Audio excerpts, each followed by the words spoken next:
Second year biology chapter 3 के एक topic parathyroid gland, pineal gland, thymus gland और gonads, इन चारों ग्लैंड्स को हम बाकायदा डिस्कस करने जाएंगे, जिनकी हमारे कोर्स में डिटेल जो है वो कम है, तो जितनी कोर्स में डिटेल है तो आइए हम स्टार्ट करते हैं पैराथायरॉयड ग्लैंड को।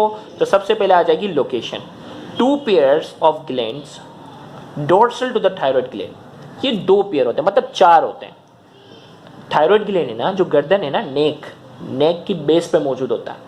तो उस थायरॉयड ग्लैंड के पीछे अल्लाह ताला ने 2 छोटे छोटे पेयर ग्लैंड्स के दिए हुए हैं, जिन्हें हम कहते हैं पैराथायरॉयड ग्लैंड। अब ये क्या करते हैं? Hormone, it produce the hormone parathormone या पैराथायरॉयड हार्मोन भी कहते हैं। याद रखिएगा, ये जो हार्मोन प्रोड्यूस करते हैं, जिन्हें हम पैराथायरॉयड हार्मोन भी कहते हैं या जिन्हें हम पैराथॉर्मोन भी कहते हैं। तो ये पैराथॉर्मोन हार्मोन प्रोड्यूस करते हैं, जिसका फंक्शन जो है, it increases the level of calcium in the blood by the reabsorption of calcium ions in the kidney. ये क्या करता है? जब भी जिस्म के अंदर कैल्शियम लेवल जो होता है वो कम हो जाता है, तो ये क्या करता है? हड्डियों से कैल्शियम निकाल सकता है, हड्डियों से कैल्शियम निकालता है और खून के ब्लड के अंदर कैल्शियम के लेवल को मेंटेन करता है, क्योंकि कैल्शियम का लेवल कम हो जाएगा तो टेटनी हो जाएगा। हमने चैप्टर 2 में पढ़ा हुआ है। तो कैल्शियम का लेवल मेंटेन होना जरूरी है।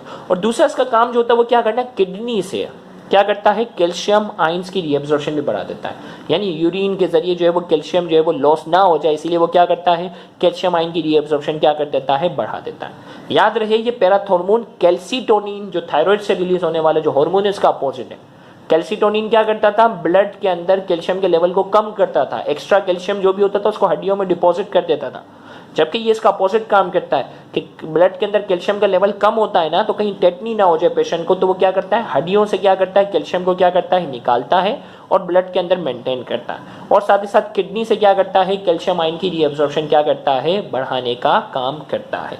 दूसरा हमारे पास जो ग्लैंड है जो इस वीडियो में हमें डिस्कस करना है वो पीनियल ग्लैंड है। इसकी डिटेल भी हमारे कोर्स में काफ़ी कम है। It is a cone shape structure which is present in the mid brain. Mid brain में पाए जाने वाला एक कोन शेप स्ट्रक्चर होता है, जिसे हमने नाम दिया हुआ है पीनियल ग्लैंड का। ये जो हार्मोन प्रोड्यूस करता है उसका नाम है melatonin. It produce melatonin at night. Darkness में, अंधेरे के टाइम पर जो होता है, ये मेलेटोनिन नाम का हार्मोन क्या करता है? ये प्रोड्यूस करता है। इसका फंक्शन क्या है? It inhibits development of secondary sexual characters before puberty. बच्चा जब बालिग हो जाता है तो उसमें सेकेंडरी सेक्सुअल कैरेक्टर्स जो है वो आना शुरू हो जाते हैं। तो उसकी एक एज होती है। प्यूबर्टी की अगर एज की अगर बात की जाए तो मेल में जो प्यूबर्टी की जो एज होती है वो 12 से 13 साल है, और फीमेल में 1 आध साल जो है वो जल्दी है। फीमेल में प्यूबर्टी की जो एज होती है वो 11 से 12 साल के आसपास है। 11 to 12 ईयर्स प्यूबर्टी की जो है वो फीमेल में एज होती है, जबकि लड़कों में जो होती है वो 12 से 13 साल जो होती है वो प्यूबर्टी की एज होती है। तो उस प्यूबर्टी से पहले, गौर से सुनिएगा, प्यूबर्टी से पहले बच्चों के अंदर सेकेंडरी सेक्सुअल कैरेक्टर्स प्रोड्यूस ना हो, तो उनको रोकने के लिए पीनियल ग्लैंड जो है वो मेलेटोनिन नाम का हार्मोन जो होता है वो प्रोड्यूस करता है। कब? डार्कनेस में, अंधेरे में। तो इसीलिए होता क्या है कि शहर के अंदर जो रहने वाले जो लोग होते हैं वो क्या होते हैं? दिन के वक्त तो रोशनी होती है, रात के वक्त भी क्या होते हैं? पूरी पूरी रात जागते हैं, तो वहाँ पर भी डार्कनेस नहीं होती, तो मेलेटोनिन सही तरीके से प्रोड्यूस नहीं होता। और मेलेटोनिन सही तरीके से प्रोड्यूस नहीं होगा तो शहरी इलाकों में रहने वाला जो बच्चा होगा उसकी प्यूबर्टी की एज अक्सर औकात अपनी नॉर्मल एज से पहले हो जाती है। अगर उसे 12 या 13 साल में बालिग होना था तो वो 1-2 साल जल्दी बालिग हो जाता है। तो इसी तरीके से तो डार्कनेस, और इसी तरीके से गांव के इलाकों के जो रहने वाले जो लोग होते हैं, दिन में क्या होता है? उजाला है, ओके। रात के वक्त क्या है? वो क्या होते हैं? ईशा की नमाज पढ़ के सो गए, तो डार्कनेस उनको प्रॉपर्ली मिलती है। तो गाँव के इलाके के जो बच्चे होते हैं वो इतना जल्दी प्यूबर्टी तक नहीं पहुँचते, बालिग नहीं होते। शहरी इलाकों में जो पाए जाने वाले जो लोग होते हैं वो क्या होते हैं? जल्दी बालिग हो जाते हैं। तो उसकी वजह जो है वो क्या है? पीनियल ग्लैंड है। मेलेटोनिन सही तरीके से प्रोड्यूस नहीं होता। तीसरा ग्लैंड जो आज की इस वीडियो में हमें डिस्कस करना है वो है thymus gland. The pair of gland present in the above part of the chest behind the breast bone. हमारा जो ब्रेस्ट, सीने की अगर हम बात करते हैं, सीने के जो अपर पार्ट पर हमारे पास जो ग्लैंड्स का एक पेयर मौजूद होता है जिसे हम कहते हैं थाइमस ग्लैंड। अब ये क्या करता है? It produce various hormone. ये कई हार्मोन प्रोड्यूस कर रहा होता है, जबकि हमारे कोर्स के मुताबिक सिर्फ जिक्र है थाइमोसिन नाम का। थाइमोसिन का सिर्फ जिक्र है, तो आपको यही याद रखना है। फंक्शन की अगर हम बात करेंगे, it play an important role in the maturation of T lymphocytes. याद रखिएगा, इम्यून सिस्टम के अंदर इनका बड़ा अहम किरदार है। इम्यून सिस्टम के अंदर हमारे जो व्हाइट ब्लड सेल की एक टाइप होती है जिसे कहते हैं लिम्फोसाइट्स, अब वो लिम्फोसाइट दो हिस्सों में डिवाइड हो जाते हैं, बी लिम्फोसाइट जो कि बोन मेरो के अंदर जाके मैच्योर होते हैं और टी लिम्फोसाइट्स जो कि थाइमस ग्लैंड के अंदर जाकर क्या होते हैं, मैच्योर होते हैं। तो हमने कहा it play an important role in the maturation of T lymphocytes. तो ये टी लिम्फोसाइट्स की मैच्योरेशन में बड़ा अहम किरदार अदा करते हैं। अगर थाइमोसिन सही तरीके से प्रोड्यूस नहीं होगा तो इम्यून सिस्टम उस इंसान का जो है वो कमजोर होगा। चौथा ग्लैंड जो कि आज की इस वीडियो में हम डिस्कस करने जा रहे हैं वो है गोनेड्स। तो गोनेड्स की अगर हमने बात की, it is there are two types of gonads. Gonads की जो है वो दो टाइप्स हैं।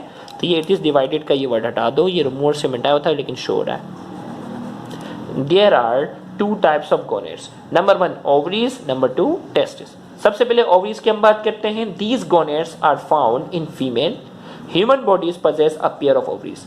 ये गोनेड्स जो होते हैं वो फीमेल में पाई जाती हैं ओवरीज, और इंसान के पास ओवरी का एक पेयर होता है, राइट ओवरी और लेफ्ट ओवरी। अब ओवरी क्या करती है, it produce two types of hormone, दो किस्म के हार्मोन प्रोड्यूस करती है। एक कहलाता है ईस्ट्रोजन और दूसरा कहलाता है प्रोजेस्टेरोन। वन बाय वन दोनों का काम पढ़ते हैं। Estrogen, it helps in the development of female secondary sexual character. Female के जो सेकेंडरी सेक्सुअल कैरेक्टर हैं, ब्रेस्ट की डेवलपमेंट, आवाज का बारीक रहना, ये सारे सेकेंडरी सेक्सुअल कैरेक्टर प्रोड्यूस करने की जिम्मेदारी ईस्ट्रोजन की है। It helps in the maintenance of bone, हड्डियों की मेंटेनेंस में भी क्या होती है, बड़ी अहम किरदार अदा करता है। जैसा कि चैप्टर 2 में हमने डिस्कस किया था कि ईस्ट्रोजन की अगर कमी हो जाती है बड़ी उम्र में तो वो ऑस्टियोपोरोसिस नाम की क्या हो जाती है, बीमारी होती है। तो बोन की मेंटेनेंस में जो है वो ईस्ट्रोजन का बड़ा अहम किरदार है। फिर दूसरा हार्मोन हमारे पास है progesterone, it prepares uterus for the development of embryo. Uterus जिसे बच्चादानी कहते हैं, चैप्टर 4 में फीमेल रिप्रोडक्टिव सिस्टम में हमने फीमेल रिप्रोडक्टिव सिस्टम में डिटेल में डिस्कस किया हुआ है यूट्रस को भी। तो यूट्रस को ये प्रिपेयर करता है ताकि वो एम्ब्रियो, बच्चे की डेवलपमेंट जो है वो प्रॉपर्ली हो सके। फिर हमारे पास जो है testis, these gonads are found in male, human body possess a pair of testis. ये मेल गोनेड्स हैं और इंसान के पास भी जो है वो टेस्टिस का भी एक पेयर होता है, राइट और लेफ्ट। हार्मोन की हम बात करेंगे, इट प्रोड्यूस टेस्टोस्टेरोन, ये टेस्टोस्टेरोन नाम का हार्मोन प्रोड्यूस करते हैं। टेस्टोस्टेरोन की अगर हम बात करते हैं, it helps in the development of male secondary sexual characters. इसका काम है मेल सेकेंडरी सेक्सुअल कैरेक्टर यानी डेवलपमेंट ऑफ बियर्ड, दाढ़ी, मूछे वगैरह, आवाज़ का भारी होना, शोल्डर का ब्रॉड होना, सीने पर बाल आना, ये सारी अलामत जो है वो टेस्टोस्टेरोन की है। और अगर टेस्टोस्टेरोन की कमी होगी तो आदमी की आवाज़ भी क्या हो जाएगी, पतली होगी, उसकी दाढ़ी मूछे वगैरह प्रॉपर्ली नहीं आएंगी। दूसरा काम है it helps in the maintenance of bone, और ये भी क्या करता है, हड्डियों को मेंटेन करने का काम करता है। तो यहाँ जाकर हमारी ये वीडियो जो है वो मुकम्मल होती है। अगर आपको हमारा ये लेक्चर पसंद आया है तो इस वीडियो को ज़्यादा से ज़्यादा शेयर करके अपना हक अदा करें। याद रहे बहुत से ऐसे स्टूडेंट हैं जो गवर्नमेंट कॉलेजेस के बाद एक्सपेंसिव कोचिंग सेंटर्स को अफोर्ड करने की सलाहियत नहीं रखते। तो आपका इन वीडियोस को ज़्यादा से ज़्यादा शेयर करना, उन तक पहुंचाना आपके लिए सदका जारिया बन सकता है। Thank you very much. Allah.